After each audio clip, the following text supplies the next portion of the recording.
Asia കപ്പിൽ Indian cricket ടീമിൻ്റെ, അതായത് 2020 ക്രിക്കറ്റിൽ ഏഷ്യ കപ്പിൽ ഇന്ത്യൻ ടീമിൻ്റെ ത്രസിപ്പിക്കുന്ന വിജയം ഞാനും കണ്ടു രാത്രി മുഴുവൻ. അത് കഴിഞ്ഞ് അതിൻ്റെ സമ്മാനദാനം ഒന്ന് കാണണമെന്ന് വിചാരിച്ചു. ഏതാണ്ട് 12 മണിയോടുകൂടി കളി കഴിഞ്ഞു. 12 മണിക്ക് ഏതാ 1 മിനിറ്റൊക്കെ ഉള്ളപ്പോഴത്തേക്ക് കളി തീർന്നു. ഇന്ത്യ ജയിച്ചു. വളരെ വലിയൊരു മത്സരമായിരുന്നു അത്. ഒരു ചെറിയ ടോട്ടലാണ് പാകിസ്ഥാൻ ഡിഫെൻഡ് ചെയ്തത് എങ്കിൽ പോലും അവരത് നല്ല രീതിയിൽ ഡിഫെൻഡ് ചെയ്തു, ഇല്ലെന്നൊന്നും പറയാൻ ഒക്കത്തില്ല കേട്ടോ. ആ ഷഹീൻ ഷാ അഫ്രീദിയുടെയൊക്കെ പന്തുകളെന്നൊക്കെ പറയുന്നത് വളരെ അധികം അത്രയും ഫാസ്റ്റായിട്ട് ബൗൾ ചെയ്തു. പക്ഷെ ചില സ്ലോ ബാളുകൾ വരും, അങ്ങനെ വിക്കറ്റ് ഒക്കെ പോയിട്ടുണ്ട്. പിന്നെ ഒരു യഥാർത്ഥത്തിൽ ഒരു വലിയ ഒരു മീഡിയം പേസർ ആണ്, അയാൾക്കാണ് അതിൽ കൂടുതൽ 3 വിക്കറ്റ് കണ്ട് അയാൾ നേടി. ഏതായാലും ഇന്ത്യ ആദ്യം ഒരു തകർച്ച കണ്ടതാണ്. ഏതാണ്ട് 20 റൺസ് ആയപ്പോഴത്തേക്ക് 3 വിക്കറ്റ് വീണുപോയി. പക്ഷെ അതിനുശേഷം നമ്മുടെ മലയാളത്തിൻ്റെ അഭിമാനം ആയിട്ടുള്ള സഞ്ജു സാംസണും തിലക് വർമ്മയോടൊപ്പം ചേർന്ന് സഞ്ജു സാംസൺ പൊരുതി 57 റൺസ് ആ കൂട്ടുകെട്ട് അടിച്ചെടുത്തു. അതാണ് യഥാർത്ഥത്തിൽ ഒരു വലിയ നാഴികക്കല്ല്. അതിനുശേഷം അതേ തുടർന്ന് തിലക് വർമ്മയോടൊപ്പം പിന്നെ അടുത്ത പ്ലെയർ, അത് ആരാണെന്ന് ഞാൻ ഇപ്പോൾ ഓർക്കുന്നില്ല, ഏതായാലും 60 റൺസാണ് കേട്ടോ അടിച്ചെടുത്തത്.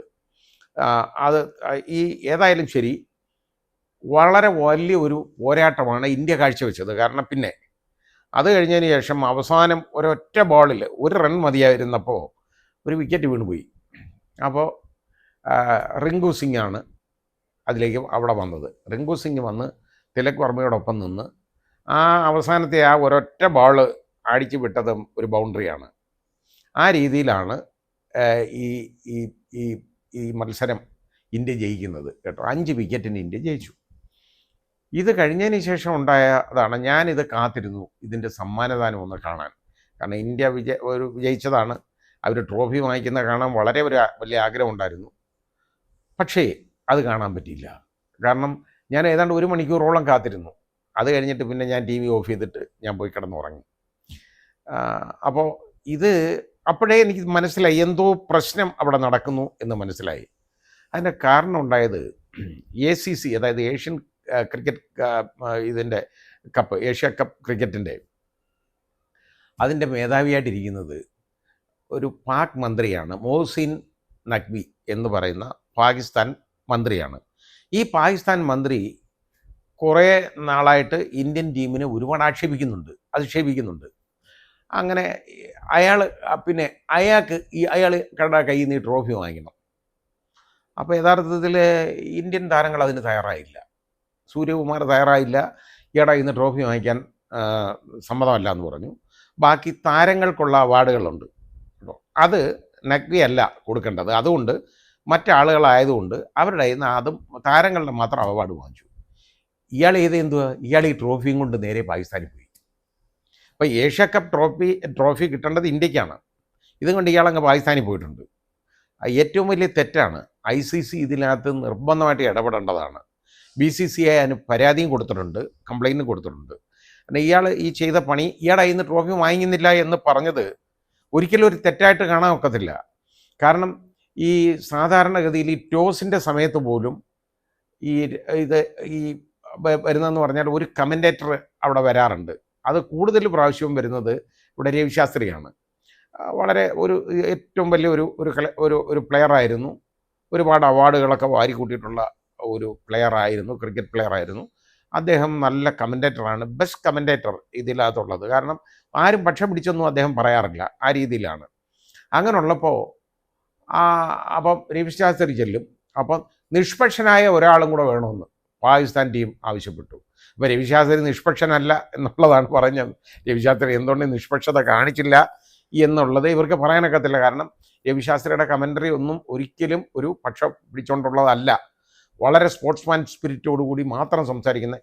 പാകിസ്ഥാൻ താരങ്ങൾ നല്ലത് ചെയ്തു കഴിഞ്ഞാൽ നല്ലതിനെ അദ്ദേഹം പുകഴ്ത്തി തന്നെ പറയും. അത്ര നല്ലതാണ്, ബോളാണെങ്കിൽ അത്രയും നല്ലതാണ്, അല്ലെങ്കിൽ അത് അടിച്ച ആ ഷോട്ടാണെങ്കിൽ അത്രയും നല്ലതാണ്, ആ രീതി പറയാറുണ്ട്. അതേപോലെയാണ് വക്കാറി യൂനിസും മാത്രമല്ല വസീം അക്രവും. നല്ല രീതിയിലാണ്. അത് ഇൻഡിപെൻഡൻറ്റ് കമൻറ്റേറ്റർ വസീം അക്രം പാകിസ്ഥാനിയാണ്. വളരെ ഒരു വലിയ ത്രസിപ്പിക്കുന്ന ഫാസ്റ്റ് ബോളറായിരുന്നു ഒരു കാലത്ത്. അദ്ദേഹം one of the best commentators എന്ന് നമുക്ക് പറയണം ക്രിക്കറ്റ് കമൻറ്ററിയിൽ. നല്ലതാണ്. അദ്ദേഹവും ഇതുപോലെ പക്ഷം പിടിച്ചൊന്നും സംസാരിക്കാറില്ല. യഥാർത്ഥത്തിൽ പാകിസ്ഥാൻ താരങ്ങൾക്കെതിരെയാണ് ഇന്നലെ മുഴുവൻ വസീം അക്രം സംസാരിച്ചത്. കാരണം ഇവർ എലമെൻ്ററി ബേസിക്സ് പോലും അറിയാത്തത് കൊണ്ടാണ് ഇവർ ഇതുപോലെ തോറ്റുപോയത് എന്നുള്ളത്. കാരണം 113 റൺസിന് ഒരു വിക്കറ്റ് മാത്രം നഷ്ടപ്പെട്ടിരുന്ന പാകിസ്ഥാൻ അവസാനം എന്താണെന്നറിയോ, 146 റൺസിന് ഓൾ ഔട്ട് ആവുകയാണ്. 9 വിക്കറ്റാണ് പിന്നെ വീണ ഇത് ചെറിയ പീരീഡിൽ. ഇന്ത്യൻ സ്പിന്നേഴ്സ് എന്ന് പറയുന്നത് പ്രത്യേകിച്ച് കുൽദീപ്, കസറി, ഇതാണ് അവർ പിടിച്ചു നിൽക്കാൻ പറ്റിയില്ല. അത് വസീം അക്രം അതിനെക്കുറിച്ച് പുകഴ്ത്തിയേ പറഞ്ഞുള്ളൂ, മോശമായിട്ടൊന്നും പറഞ്ഞില്ല. അപ്പോൾ ഇവരുടെ അഭ്യർത്ഥന മാനിച്ച് ഈ രവിശാസ്ത്രിയോടൊപ്പം ബക്കാറി യൂനിസും കൂടെ അവിടെ പോകുന്ന ഒരു കാഴ്ച ആദ്യമായിട്ട് കണ്ടു. 2 പേര്. ഇത് തന്നെ ആ ഡിഫറൻസ് വെളിപ്പെടുന്നതാണ്. ഈ മത്സരത്തിൽ ഉടനീളം അങ്ങനെ ആയിരുന്നു. പാകിസ്ഥാൻ താരങ്ങൾ മനഃപൂർവ്വം ഇന്ത്യൻ താരങ്ങളെ ആക്ഷേപിക്കുന്ന ഒരു കാഴ്ച നമുക്ക് കാണാൻ പറ്റി. ഓപ്പറേഷൻ സിന്ദൂറിൽ തോറ്റ് തുന്നം പാടി തകർന്നുപോയ പാകിസ്ഥാൻ കാല് പിടിച്ച യുദ്ധം ഒഴിവാക്കിയിട്ട് അവസാനം എന്താണെന്നറിയോ, അവസാനം ഇപ്പോൾ പറയുന്ന ഏതാണ്ട് ഇന്ത്യ അങ്ങനെ ചെയ്തു ഇങ്ങനെ ചെയ്തെന്നാണ്. അത് ഈ പാക് താരങ്ങളുണ്ടല്ലോ, അവന്മാർ അത്രയും വിവരക്കേട് കാണിക്കാമോ? അവർ ഇതുപോലെ ആ മൈതാനത്ത് ഇത് കാണിക്കുകയാണ്, ക്രിക്കറ്റ് മൈതാനത്ത്. അത് ഏറ്റവും വലിയ തെറ്റാണ് അവർ കാണിക്കുന്നത്. സ്പോർട്സ്മാൻ സ്പിരിറ്റിന് നേരെ എഗൻസ്റ്റാണ്. പിന്നെ അങ്ങനെയുള്ള ഒരാളുടെ കയ്യിൽ നിന്ന്, ഈ പാക് മന്ത്രിയുടെ കയ്യിൽ നിന്ന് എങ്ങനെ ഇവർ അവാർഡ് വാങ്ങിയില്ല. അതിന് 2 കാര്യങ്ങൾ പറയുന്നുണ്ട്. വേറൊരു വ്യൂ എന്ന് പറയുന്നത് അയാളുടെ കയ്യിൽ നിന്ന് തന്നെ ഇത് വാങ്ങുന്നതായിരുന്നു നല്ലത്, വാങ്ങണമായിരുന്നു എന്ന് പറയുന്ന ഒരു വിഭാഗമുണ്ട്. പക്ഷേ എനിക്കത് വലിയൊരു താല്പര്യം തോന്നുന്നില്ല. അവൻ്റെ കയ്യിൽ നിന്ന് അവാർഡ് വാങ്ങാൻ പാടില്ല എന്ന് തന്നെയാണ് ഞാൻ വിചാരിക്കുന്നത്. അത് ICC ഈ ട്രോഫി വാങ്ങി ഇന്ത്യക്ക് കൊടുക്കണം, കൈമാറണം. അതാ ചെയ്യേണ്ടത്. ഇങ്ങനെയുള്ള ഇത്രയും ഉള്ള ഒരു കോൺട്രവേഴ്സി ക്രിയേറ്റ് ചെയ്ത ഒരാളുടെ കയ്യിൽ നിന്ന് ആ ട്രോഫി വാങ്ങാൻ ഇന്ത്യയെ നിർബന്ധിക്കാൻ പാടില്ല. ആ ഒരു കാഴ്ചപ്പാടാണ് എനിക്കുള്ളത്. ഏതായാലും ശരി, ഈ ഇത്രത്തോളം വിവരക്കേടുകളാണ് ഇപ്പോൾ ഇതിനകത്തൊക്കെ നടന്നുകൊണ്ടിരിക്കുന്നത്. എൻ്റെ അഭിപ്രായത്തിൽ ഇന്ത്യ ഒരിക്കലും ഇവരോട് കളിക്കരുത്. കാരണം ഇങ്ങനൊരു പ്രശ്നം ഉണ്ടാകാൻ വേണ്ടി ഇവന്മാർ നോക്കിയിരിക്കുകയാണ്. അഥവാ കളിച്ചാൽ അതൊന്നും നോക്കരുത്, ബാക്കി അന്തസ്സായിട്ട് അടിച്ച് ഇവന്മാരെ പരത്തണം, തീർന്നു, അതേ ഉള്ളൂ. അതിപ്പോൾ ഏതായാലും ശരി, 3 കളികളിലും തോറ്റ് തുന്നം പാടിയ ഇന്ത്യയായിട്ട് 3 മത്സരങ്ങളാണ് ഉണ്ടായിരുന്നത് ഓരോ ഞായറാഴ്ചകളിലും. കഴിഞ്ഞ 3 ഞായറാഴ്ചകളിൽ ഇന്ത്യയും പാകിസ്ഥാനുമായിട്ടുള്ള മത്സരമായിരുന്നു. അത് എല്ലാം ഇന്ത്യ ജയിച്ചു. ആദ്യത്തെ കളി ആണെന്നുണ്ടെങ്കിൽ ഇന്ത്യ 6 വിക്കറ്റിന് ജയിക്കുന്നു, രണ്ടാമത്തെ കളി 7 വിക്കറ്റിന് ജയിക്കുന്നു, മൂന്നാമത്തെ കളി ഫൈനൽ മത്സരം 5 വിക്കറ്റിന് ജയിക്കുന്നു.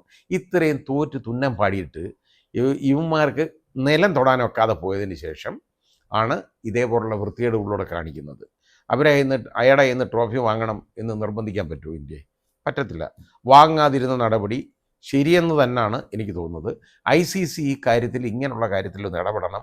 കാരണം ഇതേപോലുള്ള കോൺട്രവേഴ്സി ഉണ്ടാക്കാതെ ഒരു നിഷ്പക്ഷനായ ഒരാളെ കൊണ്ട് വേണം ഈ ട്രോഫി കൊടുപ്പിക്കാൻ. ഇതേപോലെ പാക് മന്ത്രിയെ വിളിച്ചു വരുത്തി അയാളെ കൊണ്ട് ഇത് ട്രോഫി കൊടുക്കണം എന്ന് പറയാൻ പാടുള്ളതേ അല്ല. അത് തെറ്റായ ഒരു കാര്യമാണ് ചെയ്തത്. നമ്മുടെ ഇന്ത്യൻ ടീം എടുത്ത നിലപാട് വളരെ ശരിയാണ്. നമ്മുടെ ഇന്ത്യൻ ടീമിൻ്റെ വിജയത്തിൽ ഞാൻ അവർക്ക് എല്ലാവിധ ആശംസകളും നേരുന്നു.